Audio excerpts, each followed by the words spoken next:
wabarakatuh. Kembali lagi di channel saya, Tia Monica Family. Apa kabar semuanya? Kali ini saya hadir untuk mereaksi sebuah video yang berjudul Perbedaan Tionghoa Indonesia dan Chinese Malaysia. Tetap bersama saya ya, kita sama-sama menyaksikan dan saya akan mereview kira-kira apa yang disampaikan tentunya di akhir video. Tetap di sini, kita sama-sama lihat. 1, 2, 3. Di video ini saya akan berbagi cerita mengenai perbedaan antara Tionghoa Indonesia dengan Tionghoa Malaysia.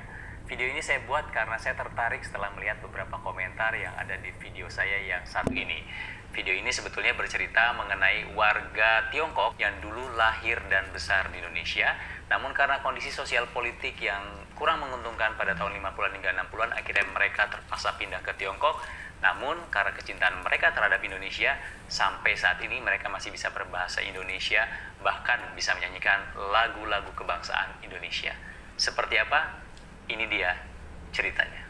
Lahir di Indonesia, tanah air yang kita jadi. Cinta Indonesia. Ya. Inilah beberapa komentar yang kemudian memunculkan rasa penasaran saya. Mengapa komentar dari penonton Malaysia ini seolah menunjukkan bahwa Indonesia seharusnya bangga dengan nasionalisme dan keindonesiaan etnis Tionghoa Indonesia. Saya pun melakukan sejumlah riset di jurnal-jurnal ilmiah untuk dapat memahaminya. Indonesia dan Malaysia sama-sama pernah mengalami penjajahan. Indonesia dari Belanda, sementara Malaysia dari Inggris. Salah satu dampak dari penjajahan itu muncullah kelas sosial dan ekonomi yang berbeda, yaitu warga beretnis Tionghoa dan warga pribumi. Di zaman kolonial, penduduk beretnis Tionghoa baik di Indonesia maupun Malaysia relatif mendominasi perekonomian. Setelah kolonial pergi, bangsa pribumi yang sebelumnya tidak berdaya di sektor ekonomi mulai berupaya mengejar ketertinggalan. Pemerintahan baru yang didominasi pribumi pun mengeluarkan sejumlah kebijakan yang lebih pro-pribumi ketimbang penduduk beretnis Tionghoa. Sejak kemerdekaan, jumlah etnis Tionghoa di Malaysia jauh lebih besar ketimbang di Indonesia. Kondisi itu terus berlanjut sampai sekarang. Berdasarkan sensus Badan Pusat Statistik Indonesia di tahun 2011, etnis Tionghoa di Indonesia sebanyak 2,8 juta jiwa atau sekitar 1,2% dari total penduduk Indonesia saat itu. Sementara itu, pada saat Malaysia merdeka di tahun 1957, jumlah etnis Tionghoa di Malaysia mencapai 40% dari total penduduk Malaysia.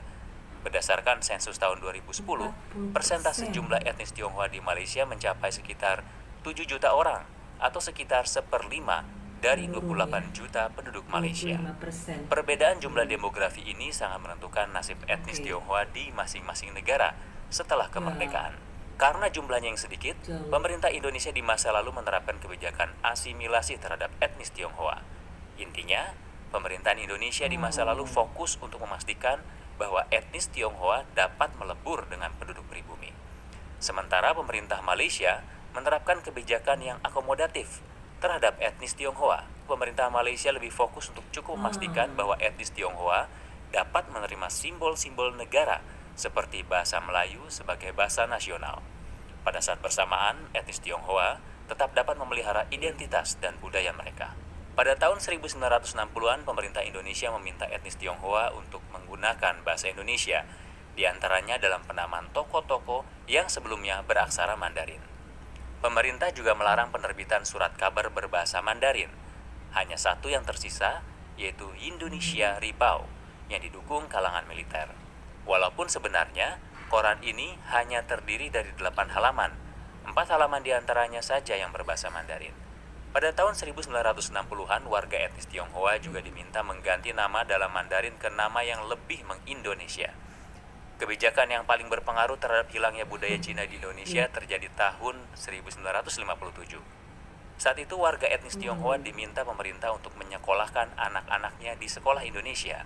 Sebelumnya, etnis Tionghoa dapat menyekolahkan anaknya di sekolah-sekolah dengan bahasa pengantar Mandarin. Peningkatan sentimen negatif di Indonesia pada tahun 50-an dan 60-an terhadap Tiongkok mendorong dihapuskannya sekolah-sekolah berbahasa Mandarin. Dan ketika semua kebijakan itu diberlakukan, relatif tidak terjadi perlawanan dari etnis Tionghoa di Indonesia.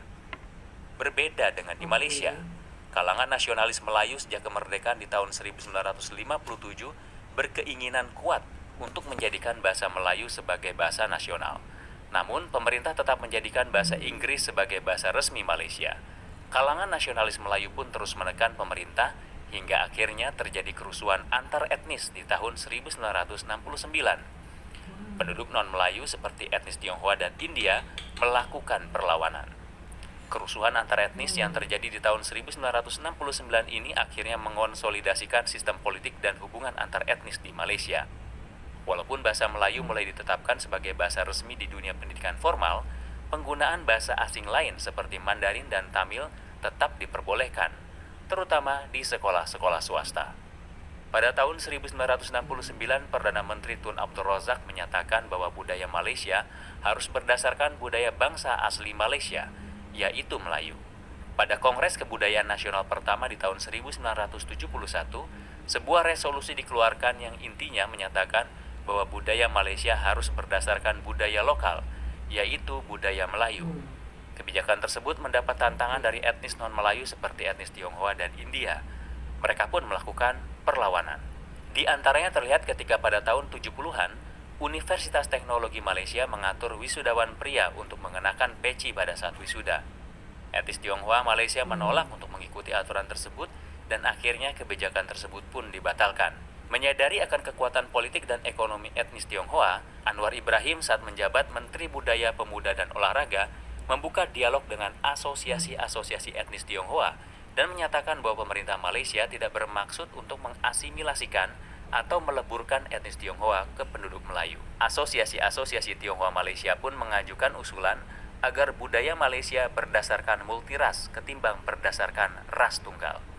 Jadi setelah kita melihat video yang tadi, sebetulnya apa yang terjadi di Malaysia dengan apa yang terjadi di Indonesia terhadap etnis Tionghoa menjadi berbeda karena memang sejarah yang pernah ada di masa lalu. Intinya adalah karena jumlah etnis Tionghoa yang ada di Malaysia lebih banyak dibandingkan jumlah etnis Tionghoa yang ada di Indonesia, maka akhirnya etnis Tionghoa yang ada di Malaysia lebih mudah mempengaruhi kebijakan-kebijakan pemerintah terhadap mereka.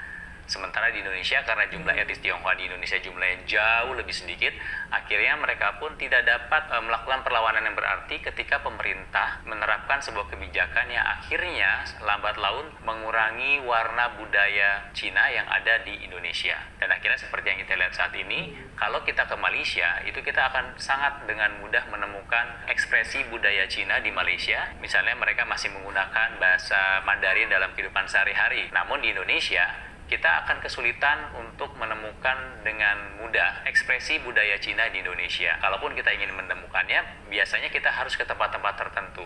Dan di Indonesia, bahasa Mandarin atau bahasa Cina juga memang tidak lagi banyak digunakan oleh generasi muda. Itu dia, jadi sejarah masa lalu membentuk yang terjadi saat ini. Jadi menjadi sangat wajar sekali kalau kita melihat di video ini, kalau ada orang Tiongkok yang dulu pernah lama tinggal di Indonesia, mereka masih bisa berbahasa Indonesia, bahkan bisa menyanyikan lagu seperti ini. Tanah airku Indonesia,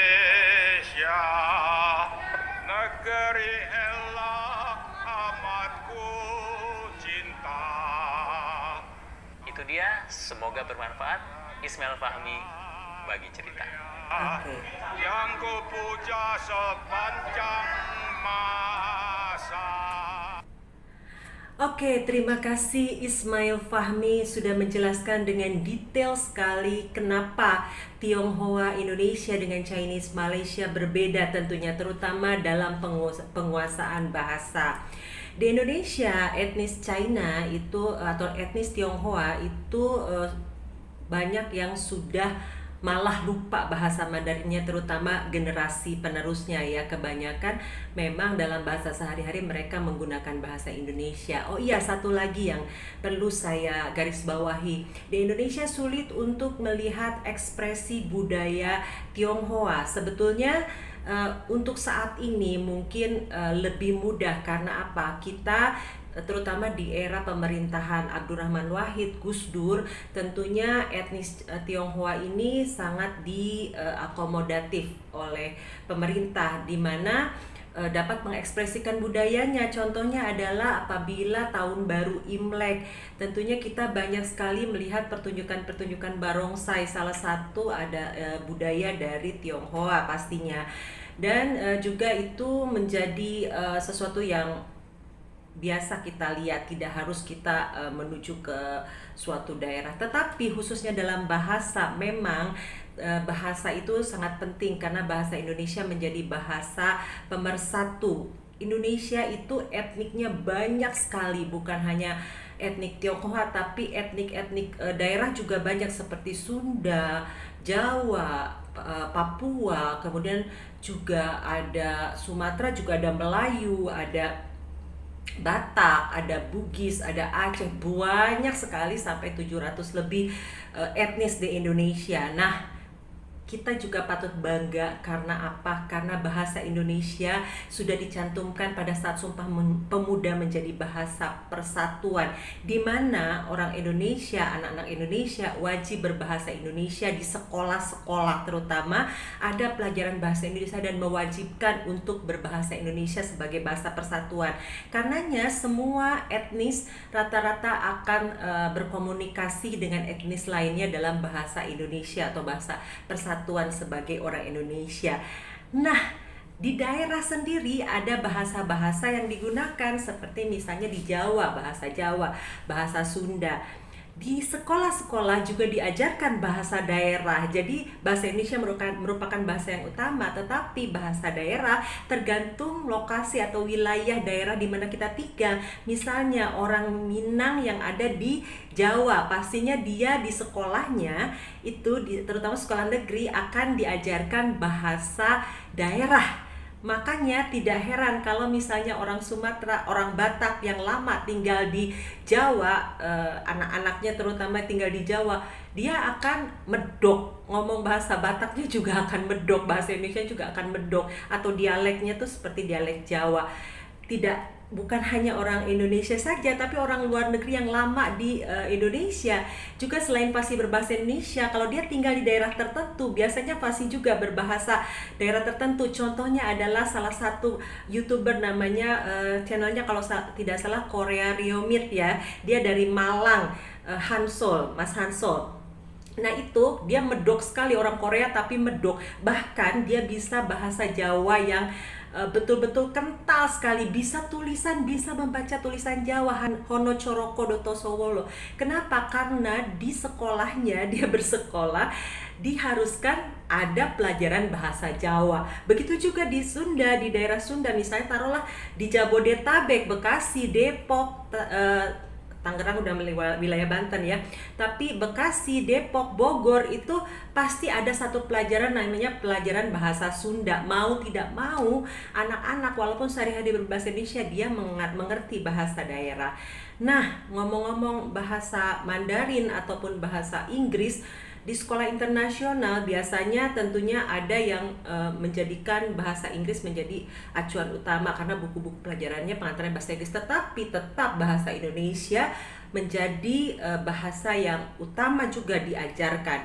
Ada bahasa lainnya seperti bahasa Mandarin menjadi pilihan bahasa pelengkap lainnya. Jadi tidak ada yang khusus. Contohnya di sekolah anak saya dari TK, dari playgroup bahkan bersekolah di sekolah internasional. Dia sangat tahu sekali bahasa Inggris, bahkan dari mulai kecil itu bagaimana dialog pronunciation bahasa Inggris itu seharusnya, sehingga kalau ngomong dia sangat fasih sekali bahasa Inggris. Tetapi bahasa Indonesia selain di rumah, di sekolah juga diajarkan bahasa Indonesia, jadi dia ngerti bahasa Indonesia dan dia berkomunikasi dengan orang tua, dengan tetangga, tetap bahasa Indonesia tapi bahasa Inggrisnya fasih. Jadi itulah perbedaannya. Tetap kita bangga dengan bahasa Indonesia sebagai bahasa pemersatu, tapi juga kita jadi tahu kenapa Chinese Malaysia berbeda dengan Tionghoa Indonesia, karena tadi persentasenya lebih banyak sehingga mempengaruhi kebijakan dari pemerintah, sehingga diakomodir sama pemerintah untuk tetap mereka menjunjung tinggi budayanya, kemudian bahasanya. Kalau di Indonesia berbeda karena tentunya jumlah dari etnis Tionghoa tidak banyak, tapi bukan berarti etnis yang besar di Indonesia menjadikan, misalnya taruhlah etnis terbesar adalah bahasa Jawa, orang Jawa, sehingga bahasa Jawa menjadi bahasa yang utama. Tidak juga, karena kita punya bahasa Indonesia. Jadi itu ya, kita harus bangga juga dengan bahasa Indonesia. Oke, itulah reaksi dari saya. Sekali lagi terima kasih sudah menyaksikan channel saya, dan kita kembali di reaksi lainnya. Assalamualaikum warahmatullahi wabarakatuh. Bye.